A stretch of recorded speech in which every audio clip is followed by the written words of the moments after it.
नमस्कार दोस्तों, मैं आदित्य फिर से आप सबका स्वागत करता हूं। आज के वीडियो में हम भारतीय वायुसेना के लड़ाकू विमानों के बारे में बात करेंगे। मुझे जानने में बहुत खुशी होगी कि आपका पसंदीदा लड़ाकू विमान कौन सा है। क्या यह आज का हमारा चर्चा का विषय है या कोई और चौथी पीढ़ी का लड़ाकू विमान?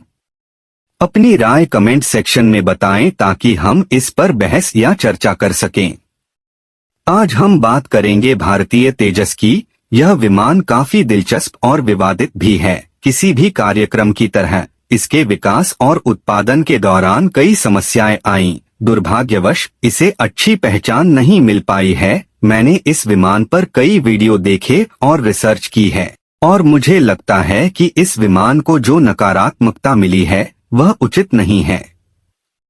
सबसे पहले, किसी भी देश के लिए स्वदेशी उत्पादन बड़ी बात होती है। यह न सिर्फ देश की इंडस्ट्री को बढ़ावा देता है बल्कि वित्तीय क्षेत्र और राष्ट्रीय गर्व को भी मजबूत करता है। तेजस के बारे में बात करें तो यह चौथी पीढ़ी का लड़ाकू विमान है जिसे भारत ने अपने आप विकसित किया है। बहुत से लोग मानते हैं कि शुरुआती समस्याओं के कारण इस प्रोग्राम को रद्द कर देना चाहिए था, लेकिन मैं इससे सहमत नहीं हूँ। तेजस लाइट कॉम्बैट एयरक्राफ्ट (LCA) भारतीय विमानन इतिहास में एक महत्वपूर्ण मील का पत्थर है। इसके विकास की यात्रा 1980 के दशक में शुरू हुई जब भारतीय सरकार ने पुरानी MiG-21 बेड़े को बदलने का निर्णय लिया। इसका उद्देश्य एक बहुभूमिका वाले लड़ाकू विमान का विकास करना था जिसे स्वदेशी रूप से विकसित और उत्पादित किया जा सके। तेजस का डिजाइन चरण कई चुनौतियों से भरा था। विमान को उन्नत तकनीकों को शामिल करने की आवश्यकता थी, हल्का और शक्तिशाली होना चाहिए था और अन्य समकालीन लड़ाकू विमानों के साथ प्रतिस्पर्धा करने में सक्षम होना चाहिए था।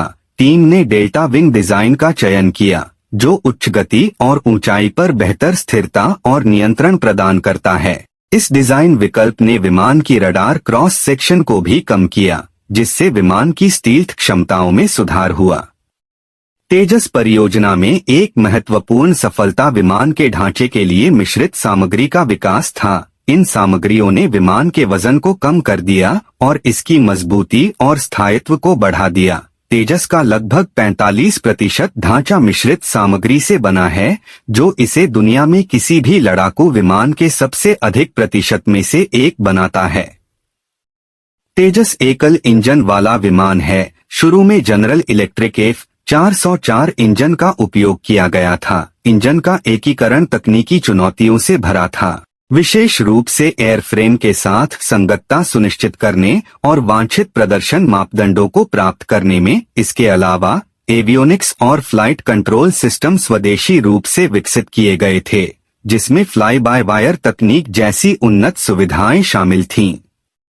विमान ने जनवरी 2001 में अपनी पहली उड़ान भरी और तब से यह व्यापक परीक्षण और संशोधनों के दौर से गुजरा है। जनवरी 2015 में इसे औपचारिक रूप से भारतीय वायुसेना में शामिल किया गया, जो भारतीय रक्षा क्षेत्र के लिए एक महत्वपूर्ण मील का पत्थर था।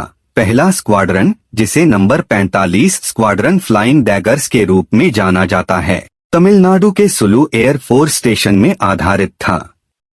तेजस के भविष्य के उन्नयन और संभावनाओं में कई सुधार और वेरिएंट शामिल हैं। सबसे महत्वपूर्ण भविष्य की संभावनाओं में से एक तेजस MKI अल्फा वेरिएंट का विकास है, जो कई शुरुआती कमियों को दूर करेगा। यह संस्करण उन्नत रडार और इलेक्ट्रॉनिक युद्ध प्रणाली से सुसज्जित होगा, जिससे विमान की सर्वाइवलिटी और प्रदर्शन में काफी वृद्धि होगी।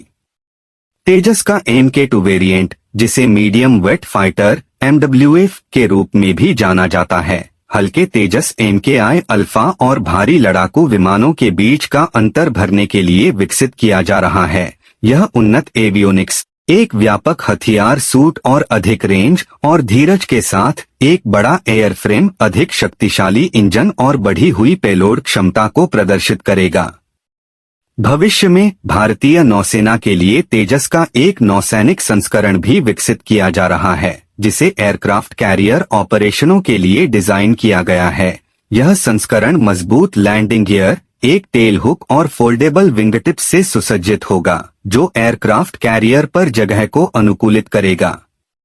अंत में तेजस एलसीए का भविष्य उज्ज्वल है और यह भारत की वायु रक्षा क्षमताओं को बढ़ाने के लिए प्रतिबद्धता को दर्शाता है। सतत सुधारों और उन्नत वेरिएंट के विकास के साथ यह विमान आने वाले कई वर्षों तक भारतीय वायुसेना का एक महत्वपूर्ण हिस्सा बना रहेगा।